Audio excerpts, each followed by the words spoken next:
안녕하세요. 창조회복교회의 장봉희 목사입니다. 오늘 할 주제는 선지자들의 운명입니다.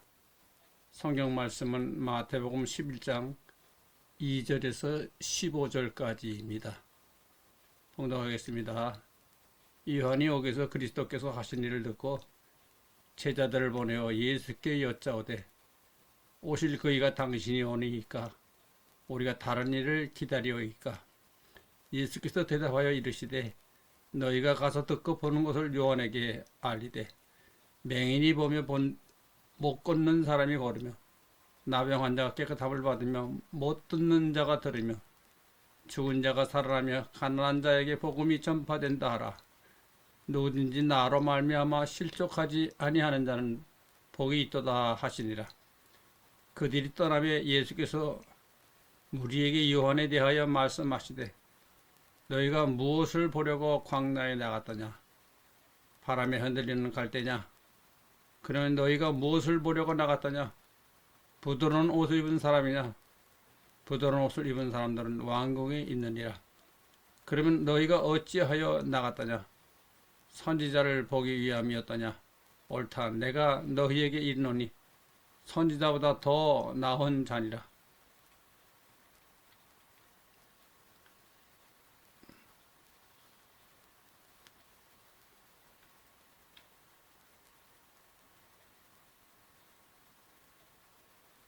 기록된 바 내가 내 사자를 내 앞에 보내노니 그가 내 길을 내 앞에 준비하리라 하신 것이 이 사람에 대한 말씀이니라. 내가 진실로 너희에게 말하노니 여자가 낳은 자 중에 세례 요한보다 큰 이가 일어남이 없도다. 그러나 천국에서는 극히 작은 자라도 그보다 크니라. 세례 요한의 때부터 지금까지 천국은 침노를 당하나니 침노하는 자는 빼앗느니라.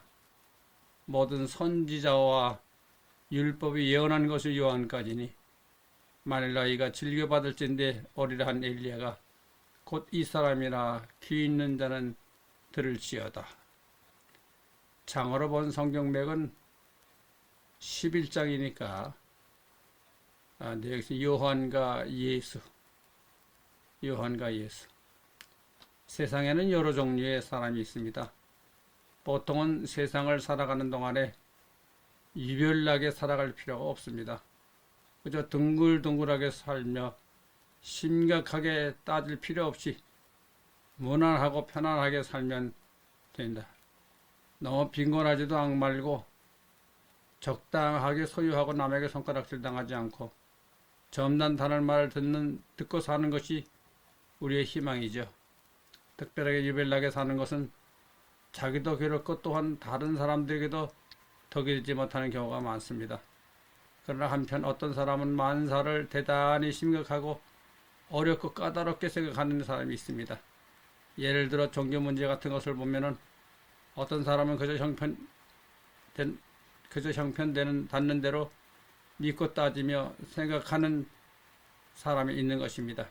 그러면 어떤 그룹이 옳은가? 한국인의 종교심이 강한 것이 어떤 면으로는 좋을지 모르겠지만은 어느 점에서는 미신을 좋아한다는 이야기가 됩니다. 과학적 사색이 부족하다는 이야기죠. 그런데 이것을 심각하게 따지는 대표적인 사람이 있습니다. 조그만 일이라도 그것이 참인가 아닌가, 진리인가 거짓인가, 그것을 심각하게 생각하고 따지는 대표적인 사람은 예수입니다. 예수께서 말한 것을 보면 예수는 아주 심각한 분입니다. 예를 들면 그가 이스라엘에 왔으며 그저 적당히 바리새인 교인도 품어주고 사두교인도 좋다 하고 서기관도 칭찬하고 그저 병 고쳐줄 것이 있으면 고쳐주고 무난히 지냈다면 정병을 받았을 터인데 그렇지 않았어요. 무엇이든지 그저 넘어가는 것이 없었습니다. 오늘 본문의 말씀도 그 중에 하나입니다. 예수의 말씀을 전적으로 연구해보면 아주 심각하죠. 예를 들어 봅시다. 세상이란 여러 가지 사람이 쫓아가며 그런 곳으로 가는 것이 무난하죠. 그런데 예수께서는 많은 사람이 가는 길을 멸망의 길이다, 좁은 길을 택해라 하신 것이죠. 또 경우에 따라서는 십자가를 주고 가라 했습니다. 십자가의 길이란 길 가운데 가장 어려운 길이죠. 그런 길을 왜 택해서 가라고 하신 것일까? 또 예수 스스로가 그런 것입니다. 예수가 이 세상에 와서 그저 무난하고 편안하게 걸어갔더라면 그가 많은 대접을 받았을 것이고 마지막 그의 운명이 그렇게 비참하게 되지 않았을 것입니다. 나는 이제부터 한 가지 결심한 것이 있습니다. 지금까지는 가능한 사람들에게 예수를 믿으라고 권했습니다.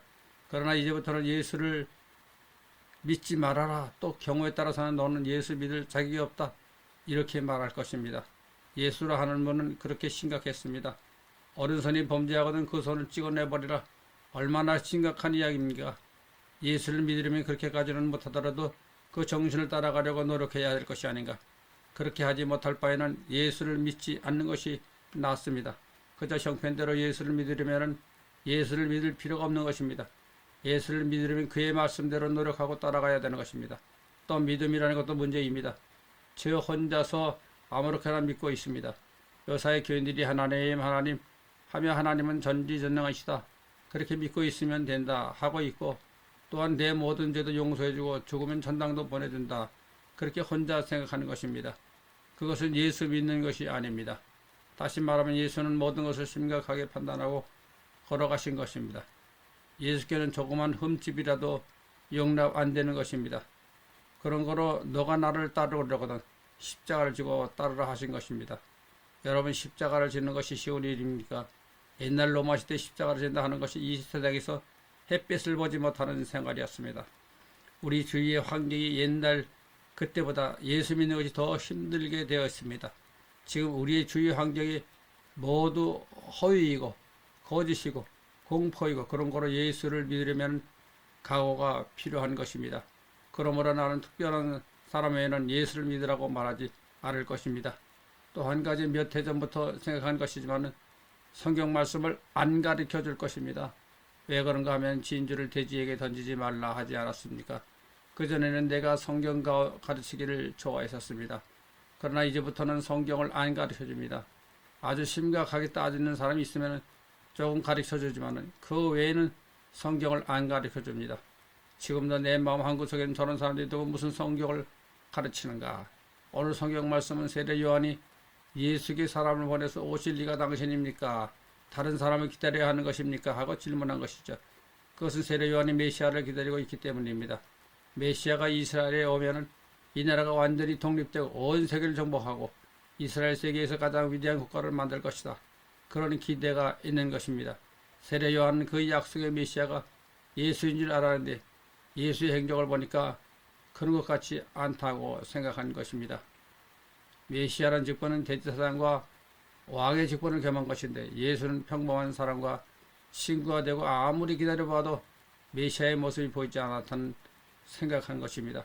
다시 말하면 예수하고는 정반대의 세대를 하고 있었던 것이죠. 그는 대단히 훌륭한 사람이었습니다.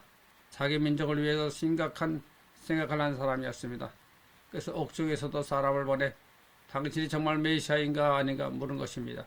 예수께서 나는 메시아다 아니다 그렇게 대답하지 않았다. 이것이 큰 문제이죠.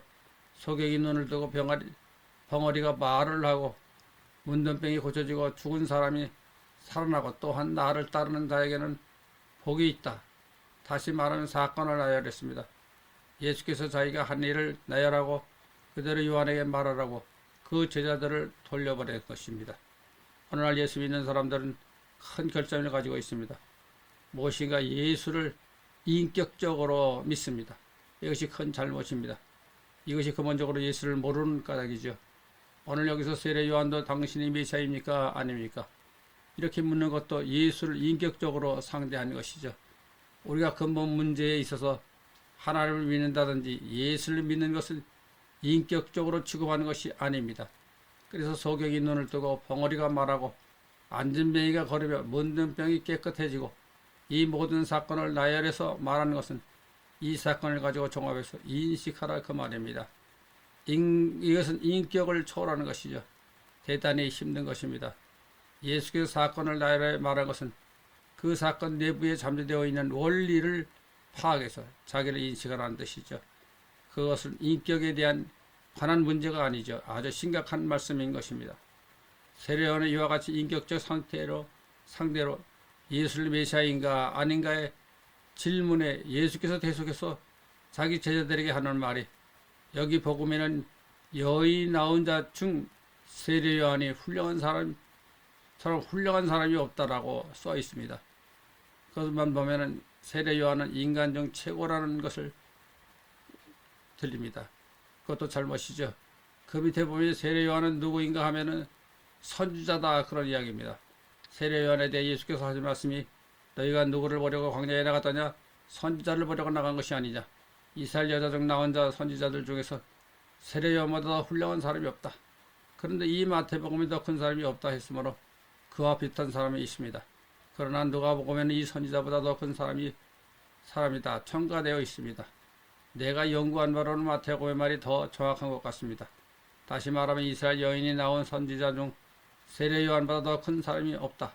세례 요한과 비슷한 사람이 있을지 모른다. 그래서 그 아래 구절로 계속 보면은 엘리야와 비교를 했습니다. 예수께서 이와 같이 세례 요한을 선지자 중 아주 유수한 사람이다 극찬하였습니다. 근데 그 다음에 무엇이라고 했는가?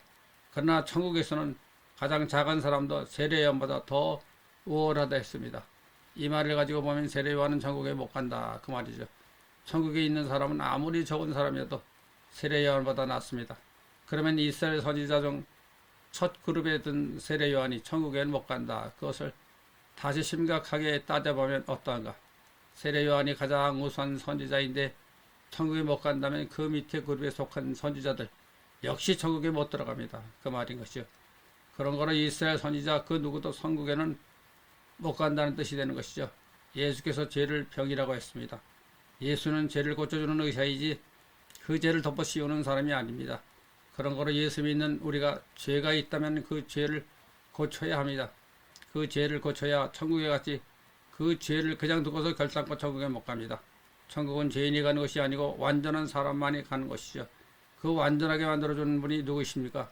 바로 예수이십니다. 그런 거로 예수는 자기를 의사라고 했습니다. 내가 모든 것을 고쳐주는 의사입니다. 오늘 본문에 무슨 문제가 있는가 하면 세례 요한을 비롯해서 지금까지 모든 선지자는 천국에 못 간다 결론을 내린 것입니다. 이것도 예수께서 왜 이렇게 심각하게 말하는가 것입니다. 그저 그렇다 해도 적당히 세례 요한도 좋고 다른 선지자도 그렇고 어물어물하게 말했다면 대접도 받고 잘 살았을 터인데 왜 이렇게 심하게 말했을까? 지금 우리는 이런 말이 무슨 말인지 잘 느낌이 와닿지 않지만 옛날 이스라엘 사람들에게는 벼락이 떨어지는 소리입니다. 세례 요한도 엘리야도 모두 선지자들이 다 천국에 못 간다. 신자나 선지자라 히브리 말로 나빔이라 하는데 신의 대변자라는 뜻입니다. 여호와의 대변자란 말이죠. 여호와의 말을 대신 사람에게 전달할 사람을 가리켜 선지자라고 해야 될 것입니다. 이 사람들이 한 사람도 천국에 못 간다. 또 무슨 말을 했는가 하면은 서기관 바리새인 교인 구원을 못 얻는다 했고, 또 제사장 지파도 사두개인 역시 구원을 못 얻는다. 그러면 여러분 이 말이 얼마나 심각한 말입니까? 그러면 그 종교뿐 아니라 그 종교의 본체인 그 신도 구원을 못 얻는다. 이제 한 걸음 더 나아가서 봅시다. 그 신 여호와가 이스라엘 사람을 이끌고 애굽으로 나가서 가나안 땅을 점령을 했습니다. 그것을 우리 기독교에서는 대단히 큰 은총으로 생각하는 것입니다. 나는 그렇게 보지 않습니다. 하나님이라 하면 가나안 사람이나 이스라엘 사람이나 다 같은 자손이 아닌가? 왜 어떤 사람이 다른 사람을 쫓아내는가? 우리가 공정하게 판정을 하자. 성경대로 보면 이스라엘은 여호와의 백성이고 가나안 백성은 딴 신의 백성이다. 그래서 이스라엘이 그 다른 신의 백성을 쫓아내고 점령을 했습니다. 그렇다면 강도가 도둑질하고 강도짓을 할 적에 자기 집에 하는가? 남의 집에서 그런 일을 저지르는 것입니다. 이렇게 따지고 보면 이스라엘은 강도나 마찬가지입니다. 가나안 백성이 다른 신의 자손이라 해서 그들을 쫓아내고 죽이고 하지 않았는가? 그렇게 점령한 일이 옳은 일인가? 강도와 무슨 차이가 있는가? 또 한 가지는 무엇 때문에 예수를 십자가에 못 박아 죽였는가? 왜 죽였는가? 그에게 무슨 죄가 있어서인가? 그가 정치적 야욕이 있었는가? 도적질이나 살인을 했는가? 무엇 때문에 죽였는가? 로마 군인 빌라도도 예수를 살리려고 한 흔적이 역력히 나타났습니다. 그런데 이스라엘 백성이 죽였는가? 사람이 예수를 죽일 줄 아는가? 그때 신의 대변자 역할을 하는 그룹에 의해 죽었습니다. 즉 그 신이 예수를 죽인 것이죠. 우리의 죄를 대신해 죽었다고 하망한 말을 믿지 말기를 바랍니다. 그때의 사실을 직시해야 합니다. 본문에서 예수는 세례요한의 제자들에게 너희는 보는 대로 알려라 한 것입니다. 소경이 눈을 뜨고 벙어리가 말하고 문둥병이 깨끗해지고 이것을 말하라 하는 것은 너희들이 내가 한 사건을 보고 깨달아 한 것입니다. 우리는 예수를 믿기 전에 먼저 예수를 알아야 합니다. 그 후에 믿는 것이죠. 모르고 예수를 믿는다면 바위를 보고 하나님이라 믿는 것이나 마찬가지죠. 이제 예수를 믿으려면 각오를 해야 합니다. 심각하게 생각하고 따져야 합니다. 오늘 본문에서도 모든 문제의 심각성을 제시하신 대표적인 분이 예수인 것입니다. 아멘.